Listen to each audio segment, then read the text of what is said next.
Sunday மதியம் lunch செய்ய கிச்சனுக்கு வந்தாச்சு. காலையிலேருந்தே நல்லாவே மழை பெஞ்சிட்டே தான் இருந்தது. என்னடா இது நவம்பர் மாதம் ஆகிய இன்னும் மழை முடியலை அப்படிங்கிற மாதிரி தான் இருந்தது. அநேகமாக இதுதான் கடைசி மழையாக இருக்கும் அப்படின்னு நினைக்கிறேன். ஏன்னா சண்டேக்கு அப்புறம் இன்னும் வர மழையே பெய்யலை. அதுவும் இல்லாமல் இப்போ கொஞ்சம் குளிரும் ஸ்டார்ட் ஆயிடுச்சு. ஸோ மழைக்காலம் முடிஞ்சிருச்சு அப்படின்னு தான் நினைக்கிறேன். அன்னைக்கு ஹஸ்பண்ட் சிக்கன் வாங்கிட்டு வந்திருந்தாங்க. மேலாலேருந்து நம்ம ஒரு மசாலா பேக்கெட் வாங்கிட்டு வந்தோம் இல்லையா, ஸோ இதை போட்டு ஃப்ரை பண்ணலாம் அப்படின்னு தான் நினச்சிருந்தேன். அந்த பேக்கெட்டில் எதுவுமே சேர்க்க வேண்டாம், இந்த மசாலா மட்டும் போதும் அப்படின்னு தான் போட்டிருந்துச்சு. ஆனால் பார்த்தீங்கன்னா மசாலாவுடைய டேஸ்ட்டு சூப்பராக தான் இருந்தது. ஆனால் சிக்கன் ஃப்ரை பண்ண பிறகு ரொம்ப ஹார்டாக இருந்தது. இந்த தயிர் லெமன் அப்படி இப்படின்னு கொஞ்சம் எக்ஸ்ட்ரா ஃபிட்டிங் சேர்த்து பண்ணோம் அப்படின்னா சாஃப்டாக இருக்கும் அப்படின்னு நினைக்கிறேன்.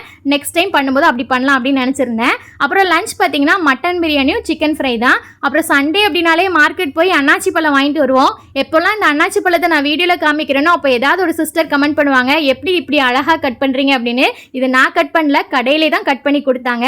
சாப்பிட்டு முடிச்சுட்டு மாடிக்கு போனோம். மழைலாம் பெஞ்சு முடிச்சதுக்கப்புறம் நல்லா க்ரீனிஷாக பார்க்க ரொம்ப சூப்பராக இருந்துச்சு. அன்னைக்கிட்டே இப்படி தான் போச்சு. பாய்.